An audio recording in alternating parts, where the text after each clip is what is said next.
नमस्कार दर्शकों, स्वागत आप सभी का के न्यूज पर हमारी इस खास चर्चा में। आपके साथ मैं हूं ऐश्वर्या। कोरोना को लेकर के पूरे उत्तर प्रदेश में और खासकर राजधानी लखनऊ में जिस तरह के हालात हैं, उन्हें देख करके ये सवाल पूछना बनता है कि क्या सरकार और प्रशासन की तरफ से कोई तैयारी की भी गई थी। लगभग 5,500 केसेस रोज के साथ राजधानी लखनऊ एक नई पीक हासिल कर रही है। ये नई पीक अब 6,000 की ओर बढ़ रही है। अंदाज़ा लगा सकते हैं कि पूरे उत्तर प्रदेश में जब 20,000 से ज़्यादा केसेस रोज मिल रहे हैं और उसमें से करीब 5,500 राजधानी लखनऊ से ही हैं, तो हालात कैसे हैं। हालात आप उनसे भी पूछिए जिन्होंने किसी अपने को खोया है या जो अपने परिवार के किसी संक्रमित व्यक्ति को अस्पताल में ले जाने के लिए जूझ रहे हैं। उन अव्यवस्थाओं से जो कि कभी बेड नहीं है, कभी पर्चा नहीं बना, कभी ऑक्सीजन की कमी इनके रूप में हमारे सामने आती है। और इसी पर आज हम चर्चा करेंगे। कोरोना कैपिटल बना लखनऊ।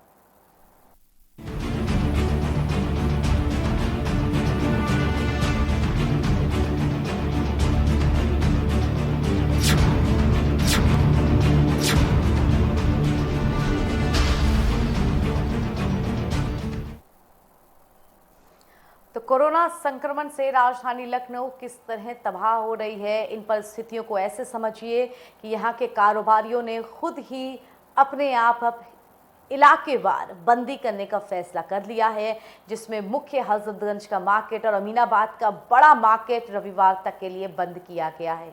इसके अलावा शमशान घाट हो चाहे कब्रिस्तान, वहाँ लाशों के अंतिम संस्कार के लिए इतनी लंबी लाइन है और साथ ही साथ जो लकड़ियाँ और तमाम चीज़ें होती हैं अंतिम संस्कार के लिए, उनकी भी कमी पड़ती जा रही है।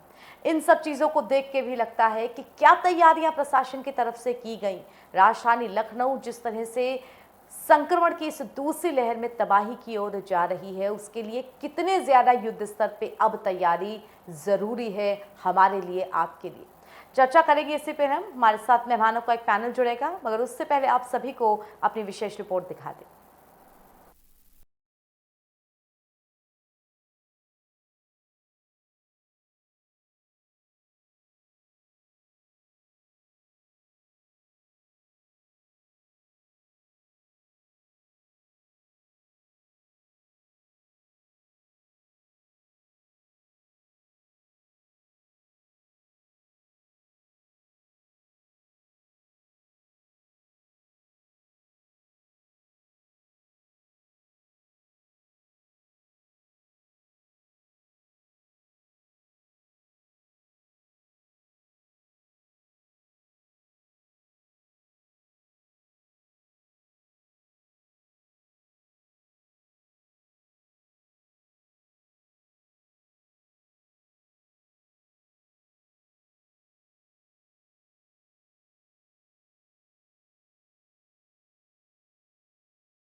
स्पेशल डेस्क के न्यूज।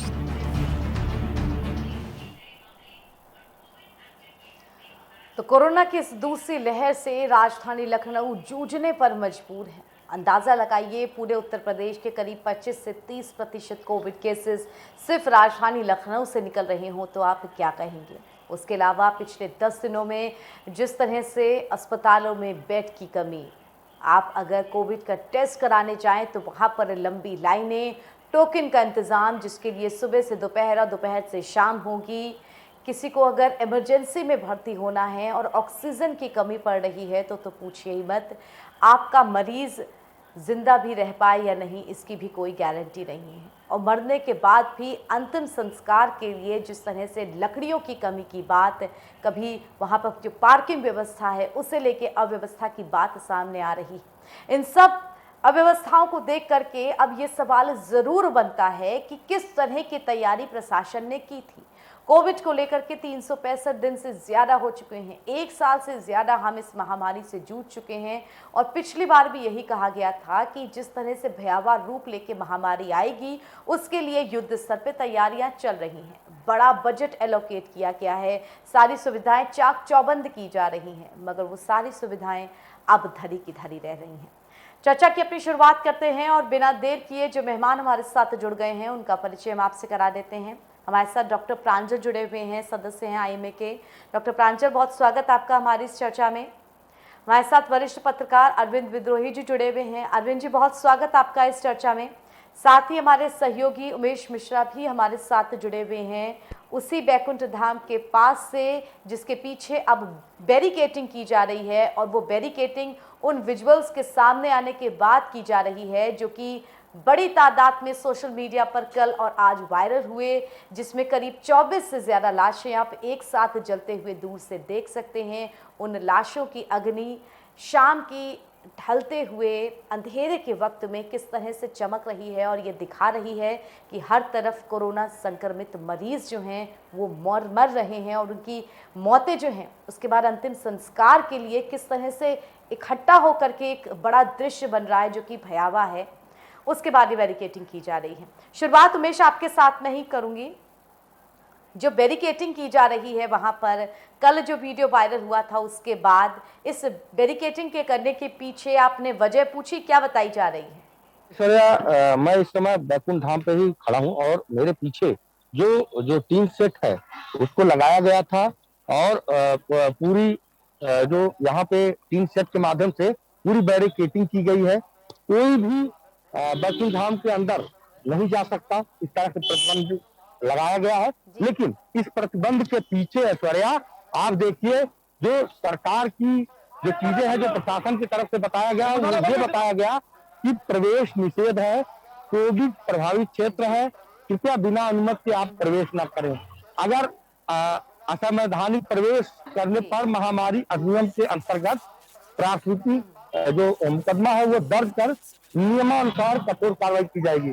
तो आप मेरे पीछे की जो मैंने तस्वीरें दिखाई है अपने सहयोगी कैमरामैन के जरिए, आप ऐश्वर्या जी समझिए कि जिस तरह से कल जो एक वीडियो वायरल हुआ था जिसमें 25 से ज्यादा लाशें जल रही थी, और रात की वो तस्वीर थी, वो भयावह जो स्थिति थी वो रात की थी। और उसके बाद से जिस तरह से शासन प्रशासन ने उस वीडियो वायरल के बाद जब खबर चली है, उसके बाद सरकार की तरफ से या प्रशासन की तरफ से व्यवस्थाओं को ये 3 सेट के माध्यम से मूर्त रूप दिया गया कि ताकि जो अंदर की स्थिति है शायद कोई न जा पाए। इसके पीछे ये भी मंशा है जैसा कि लोग बता रहे हैं। लेकिन अगर वही सरकार और सरकार की मशीनरी की बात करें ऐश्वर्या, तो साफ तौर से यह कहना है कि कोविड प्रभावित क्षेत्र है, एहतियात के लिए ये 3 सेट लगाया गया है। अगर कोई इसका उल्लंघन करता है इस महामारी के समय तो जो एक्ट है उस एक्ट के तहत मुकदमा दर्ज कर कार्रवाई की जाएगी। लेकिन वही अगर लोगों की बात को सुने की जाएगी। ठीक है, हमारे साथ डॉक्टर प्रांजल भी जुड़े हुए हैं। डॉक्टर प्रांजल, स्थितियां आप देखें, उमेश दोबारा आऊंगी मैं आपके पास। डॉक्टर प्रांजल, आपके पास आना चाहूंगी मैं। जिस तरह से केसेस लगातार बढ़ रहे हैं, ऑक्सीजन की कमी हो रही है, मरीजों की संख्या ज़्यादा है, इस बात को हम मान सकते हैं कि जनसंख्या हमारी बड़ी है तो हम जाहिर सी बात है स्वास्थ्य सुविधाओं से जूझेंगे, मगर इस बुरी कदर जूझेंगे, इस बुरी कदर कमी होगी, ये किसी ने नहीं सोचा था। देखिए ऐश्वर्या, जब ये पिछली साल कोरोना का संकट आया था तो सरकार, प्रांजल बताइए, उस समय सरकार के लिए ये बड़ा चुनौतीपूर्ण समय था कि कैसे इस विपत्ति को सरकार निपटे। लेकिन बहरहाल जैसे तैसे सारे लोगों ने लॉकडाउन का अच्छा पालन किया था, सहयोग लोगों की तरफ से दिया। आपके पास डॉक्टर प्रांजल, आप तक मेरी आवाज आ रही है? महामारी से दोबारा आऊंगी आपके पास। डॉक्टर प्रांजल, आप तक मेरी आवाज पहुंच रही है?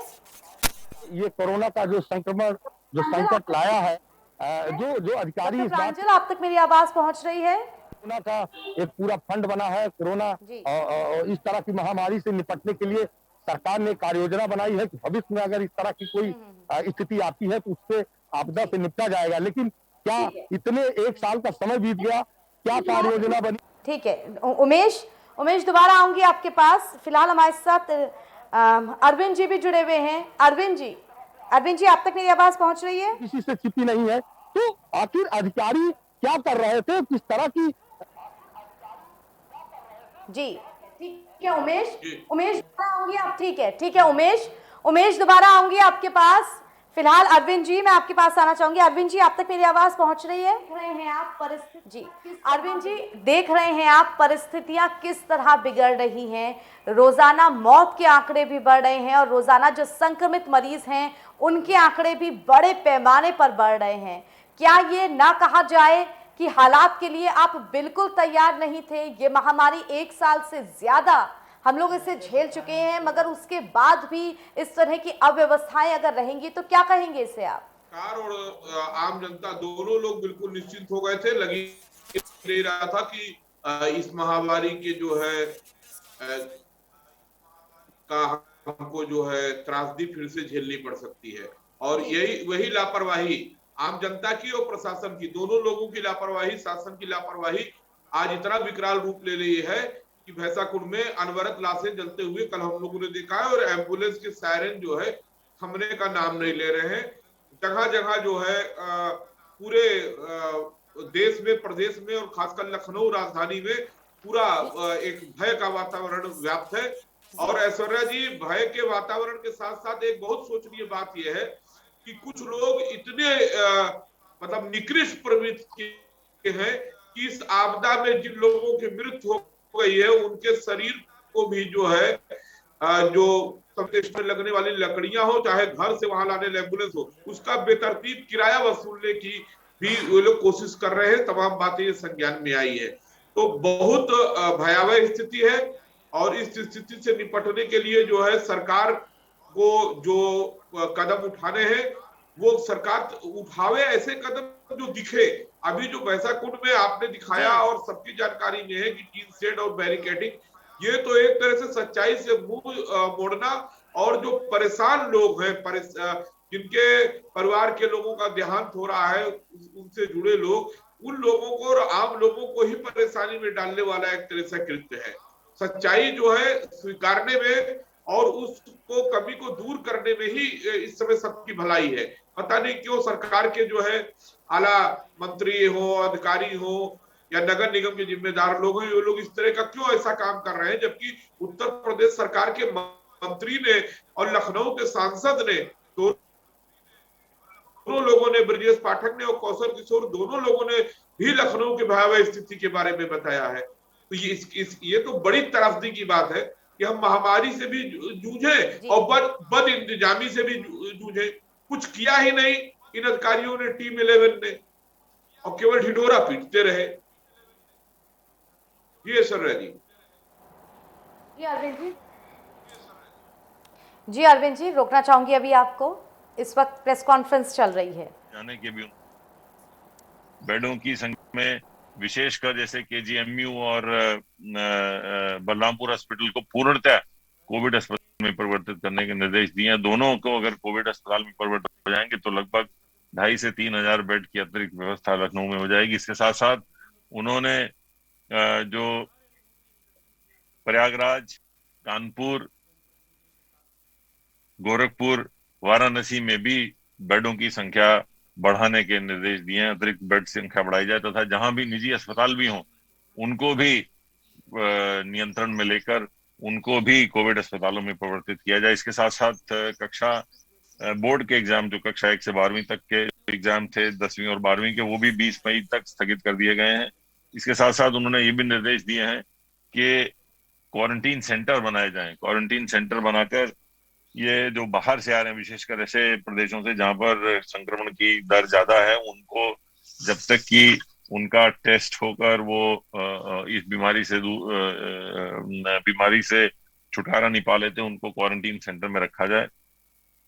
एक चीज जो हमारा एक प्रयास चल रहा है, वो प्रयास ये है कि पूरे प्रदेश में जो एक एक घर तक पहुंच के एक संक्रमण की समीक्षा करके संक्रमित व्यक्तियों की पहचान की जाए। उसमें जैसा बताया गया लगभग 3,75,00,000 टेस्ट हो चुके हैं। 15,63,00,000 की आबादी तक स्वास्थ्य विभाग की टीमें पहुंची हैं। इस प्रकार कुल 19,38,00,000 व्यक्तियों तक हमारा प्रशासन का स्वास्थ्य विभाग की टीमें पहुंची हैं जहां संक्रमण का उन्होंने जानकारी लेने के लिए। तो ये सारी व्यवस्थाएं माननीय मुख्यमंत्री जी स्वयं समीक्षा करके अपने निर्देशानुसार करा रहे हैं। और ये प्रयास यही है हर हालत में कि कोरोना की लड़ाई को जारी रखा जाए और समुचित व्यवस्थाएं इसके लिए की जाएं। किसी प्रकार के किसी मरीज को किसी प्रकार की कठिनाई ना आने दी जाए। मैं इसी साथ साथ ये भी बताऊंगा कि किसानों के लिए भी इस कोरोना के काल में किसानों के लिए विशेष प्रयास हो रहे हैं और गेहूं खरीद का कार्य बड़ी तेजी से चलाया जा रहा है। अब तक लगभग 1,95,000 मीट्रिक टन, लगभग 19,60,000 क्विंटल धान खरीदा जा चुका है और ये धान खरीदने की प्रक्रिया तेजी से चल रही है। किसानों के एफपीओ, जो किसान उत्पादक संगठनों को भी इसमें शामिल किया गया और 150 केंद्र किसानों के उत्पादक केंद्रों द्वारा स्वयं बनाए गए हैं। ये एक पहला प्रयास है जिसमें कि किसानों को भी गेहूं क्रय की प्रक्रिया में शामिल किया गया है और लगभग 6,000 केंद्र खोले गए हैं और ये प्रक्रिया 15 जून तक रहेगी। जो भी हमारे किसान भाई अपना गेहूं बेचना चाहते हैं सर को वो आए, अपना गेहूं उनका खरीदा जाएगा। सभी जिलाधिकारियों को, आयुक्तों को निर्देशित किया गया है कि किसी प्रकार से किसी किसान को इसमें कठिनाई ना हो। धन्यवाद।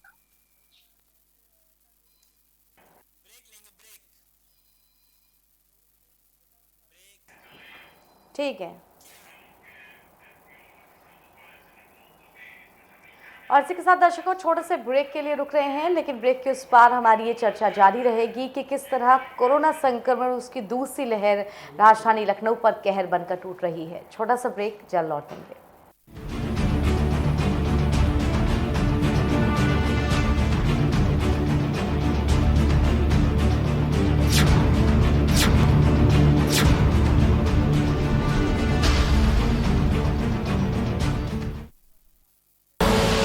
आप देख रहे हैं के न्यूज, खबरों का सारथी। नमस्कार। कोरोना फिर लौट आया है। इस बार युवाओं को ज्यादा खतरा है। दिल्ली में 65% केस 45 वर्ष से कम उम्र के लोगों के हैं। मजबूरी यह है कि युवाओं को घर से बाहर निकलना ही पड़ता है, क्योंकि उन्हें माता पिता और अपने बच्चों का ख्याल रखना है, घर के लिए पैसे का इंतजाम करना है। इस चक्कर में कुछ लापरवाही हो रही है। मैं अपने युवा भाई बहनों को कहना चाहता हूं कि कोरोना को लेकर बिल्कुल लापरवाही ना करें। मामूली लक्षण हो तो जांच जरूर कराएं। दिल्ली सरकार के अस्पतालों में टेस्ट बिल्कुल मुफ्त हो रहे हैं। और हाँ, 45 वर्ष से ज़्यादा उम्र के लोग वैक्सीन जरूर लगवाएं। हमने आपके लिए 24 घंटे सरकारी अस्पताल खोल दिए हैं। युवा अपनी जिम्मेदारी समझें। इस मुश्किल वक्त में उनके परिवार को सबसे ज़्यादा उनकी ज़रूरत है। दूरी बनाएं, हाथ सैनिटाइज करें और मास्क ज़रूर पहनें। पिछले 1 साल में 3 बार हम दिल्ली वालों ने कोरोना को हराया है। इस बार फिर हराएंगे। मैं और पूरी दिल्ली सरकार हर वक्त आपके साथ हैं। कोरोना हारेगा, हम जीतेंगे। जय हिंद। आप देख रहे हैं के न्यूज, खबरों का सारथी।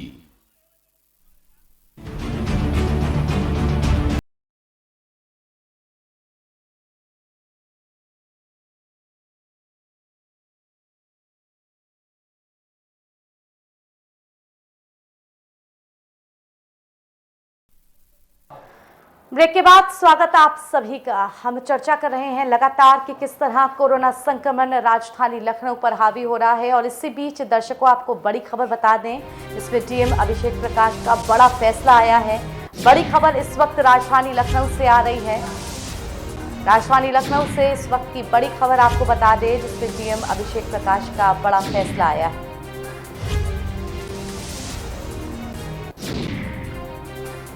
डीएम अभिषेक प्रकाश का बड़ा फैसला। संयुक्त सचिव एलडीए रितु सुहास को बनाया गया है सह प्रभारी। कोविड-19 कंट्रोल कमांड सेंटर का काम देखेंगी। राजधानी के बढ़ते कोरोना केसेस के बीच डीएम का ये बड़ा फैसला आया है। डीएम अभिषेक प्रकाश का बड़ा फैसला। संयुक्त सचिव एलडीए रितु सुहास को बनाया गया है सह प्रभारी। कोविड-19 कंट्रोल कमांड सेंटर का काम देखेंगी रितु सुहास। राजधानी में कोरोना केसेस बड़े पैमाने पर बढ़ रहे थे, जिसके बीच डीएम का ये फैसला आया है। तो बड़ी खबर राजधानी लखनऊ से आपको बता दें।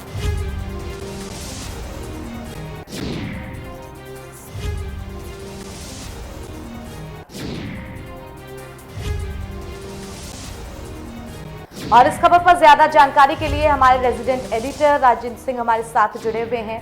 सर, डीएम अभिषेक प्रकाश का ये बड़ा फैसला है। जिस तरह के कोविड केसेस बढ़ रहे थे, उस मैनेजमेंट, एक तरह से कहेंगे उस मिसमैनेजमेंट से निपटने के लिए, सही व्यवस्था करने के लिए ये फैसला लिया गया है। ऐश्वर्या, देखिए, ये वाकई लखनऊ और लखनऊ शहर के आसपास के क्षेत्रों के लिए बहुत ही अच्छी खबर है, क्योंकि रितु सुहास एक बहुआयामी प्रतिभा की मालकिन है और पिछले कोरोना काल में भी हम लोगों ने देखा था कि उन्होंने कम्युनिटी किचन से लेकर के और जनता के बीच में जाकर के जो जनता की सेवा करी वो अतुलनीय थी। इस बार भी जब से ये इस कोरोना महामारी का दूसरा फेज शुरू हुआ है, तब से हम लोग बराबर मतलब खबरों में देख रहे हैं और हमारे पास सूचनाएं भी आ रही हैं और हम लोग जनता को भी दिखा रहे हैं कि वो बराबर जनता के बीच में जाना, मास्क बांटना, या ऐसी कॉलोनीज में जहाँ पे सैनिटाइजेशन प्रॉपर नहीं हो रहा है, उस चेन को तोड़ने के लिए स्वयं वहाँ पे जाकर के वहाँ पे लोगों को डांटना, अधिकारियों को डांटना, सैनिटाइजेशन करवाना, ये रितु सुहास का, जैसे कि मैंने कहा कि बहुत बहुआयामी प्रतिभा की ये मालिक हैं। और देखिए, एक तरफ मिसेज इंडिया रह चुकी हैं, दूसरी तरफ एलडीए जैसे महत्वपूर्ण विभाग में संयुक्त सचिव के विहित प्राधिकारी के पद पे रह चुकी हैं, मतलब मौजूद हैं इस समय भी। और अब इनको जो कोविड कमांड सेंटर की सह प्रभारी नियुक्त किया गया है। पिछले एक हफ्ते से जो अव्यवस्था का दौर चल रहा था कि पेशेंट को एम्बुलेंस नहीं मिल पा रही थी, कोविड की जांच नहीं हो पा रही थी, अस्पताल में जगह नहीं मिल पा रही थी, इन सबको, और देखिए आप इस चीज की गंभीरता को समझिए कि इनकी ड्यूटी का समय सवेरे 8 बजे से लेकर रात में 8 बजे तक, मतलब किसी भी अधिकारी की ड्यूटी 12 घंटे की, और इस महामारी के दौर में जबकि इतने सारे आईएएस और आईपीएस अधिकारी भी संक्रमित हैं, जज साहब और उनके परिवार के लोग संक्रमित हैं, हमारे माननीय मुख्यमंत्री जी संक्रमित हैं, इस समय पे उनको इतनी लंबी और इतनी बड़ी जिम्मेदारी देना, और वाकई में वो इस जिम्मेदारी के लायक भी हैं। मैं समझता हूँ कि आने वाले 2-4-6 दिन में जरूर इसका सकारात्मक प्रभाव आपको शहर में देखने को मिलेगा। और ऐश्वर्या, एक बिल्कुल, और भी मैं बहुत धन्यवाद हमारे साथ जुड़ने के लिए आपका। और ऐसे फैसलों की जरूरत भी थी, जो कोरोना की इस दूसरी लहर में जिस तरह से लखनऊ लगातार एक नए आंकड़ों की पीक बना रहा है, तो उस चीज को कंट्रोल करने के लिए ऐसे फैसलों की बहुत ज्यादा जरूरत है। आइए दर्शकों, एक बार फिर अपनी चर्चा की ओर वापस लौटते हैं। बहुत कम वक्त बचा है, हमारे साथ डॉक्टर प्रांजल जुड़े हुए हैं।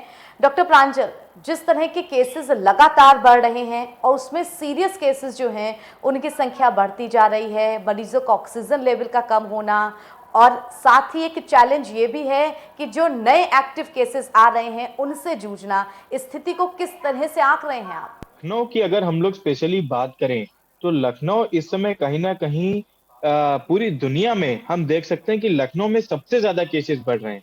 आप मुंबई का देखिए, जिस दिन मुंबई में, इतना बड़ा मुंबई है, वहां 10,000 केस थे, उस दिन लखनऊ में 4,444 केस थे।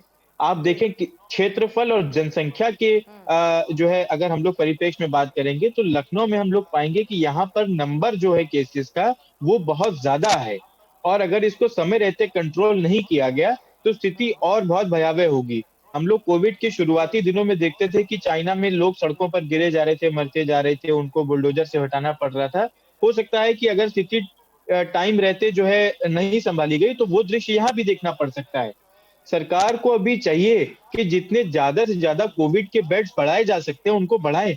प्राइवेट हॉस्पिटल में 100 बेड, 150 बेड, 200 बेड का हॉस्पिटल में 20 बेड, 25 बेड मात्र रिजर्व हैं कोविड के लिए, बाकी सारे बेड्स नॉर्मल चल रहे हैं। नॉर्मल पेशेंट्स के एडमिशन छोड़कर अभी ज्यादा से ज्यादा वॉर फुटिंग पर हमें 2 चीजें करने की जरूरत है। एक तो हम वैक्सीनेशन की ड्राइव बढ़ा दें, जो हम अभी तक कर रहे थे कि बाहर हम काफी सारी वैक्सीन भेज रहे थे, अब उस पर जब हमने रोक लगाई है तो अब वॉर फुटिंग के ऊपर वैक्सीनेशन होना चाहिए। हॉस्पिटल्स के अंदर जितने मरीज भर्ती हैं, स्कूल्स में जितने बच्चे हैं, जितने भी ऑफिस में लोग काम कर रहे हैं, इररिस्पेक्टिव अगर कोई भी 18 साल का है तो उसको वैक्सीनेटेड होने का मौका मिलना चाहिए, और इस पर इतने फास्ट काम होना चाहिए, क्योंकि अगर नहीं किया गया तो लॉस ही लॉस है, पैसे का भी लॉस है, मानव संसाधन का भी लॉस है। उसके साथ ही हम ये देखें कि लगातार जो है लखनऊ में प्रशासनिक जो मैनेजमेंट है वो बहुत पुअर हो चुका है। लोग हम इंडियन मेडिकल एसोसिएशन ने एक लखनऊ में हेल्पलाइन शुरू की है, जिसमें 15 डॉक्टर्स का एक पैनल बनाया गया है। वो लगातार लोगों को कोविड के ऊपर consultation free of cost telephone द्वारा दे रहे हैं।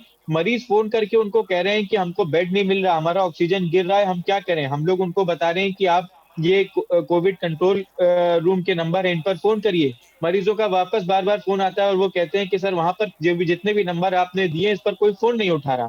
आप बताएं कि, और वो उनको ये भी बोल दे रहे हैं कि जब बेड नहीं है तो आपको कहाँ से दे दें, कुछ होगा तो आपको बताया जाएगा। जिस मरीज का ऑक्सीजन सेचुरेशन गिर रहा हो, जिसको वेंटिलेटर की जरूरत है, जिसको ऑक्सीजन की जरूरत है, जी उसको हम ये रिस्पांस दे रहे हैं कि 4 घंटे 6 घंटे के अंदर आपके पास कॉल आएगी, या फोन ही नहीं उठ रहा। आप सोचिए कि हम कहाँ लेकर जा रहे हैं, हमारे मेडिकल सिस्टम की क्या हालत हो चुकी है। बिल्कुल। बिल्कुल, यानी कि सिस्टम यहाँ पर बहुत ज़्यादा ज़रूरत है उसमें सुधार लाने की, तब जाके शायद इस दूसरी लहर से हम लोग को पार पा पाएंगे। फिलहाल बहुत धन्यवाद अरविंद जी हमारे साथ जुड़ने के लिए। डॉक्टर प्रांजल आपका भी बहुत धन्यवाद। उमेश जी आपका भी बहुत धन्यवाद हमारे साथ जुड़ने के लिए। और इसी के साथ दर्शकों, फिलहाल हमारी इस खास चर्चा में इतना ही। दीजिए इजाज़त। देश दुनिया की तमाम खबरों के लिए जुड़े रहिए के न्यूज़ के साथ।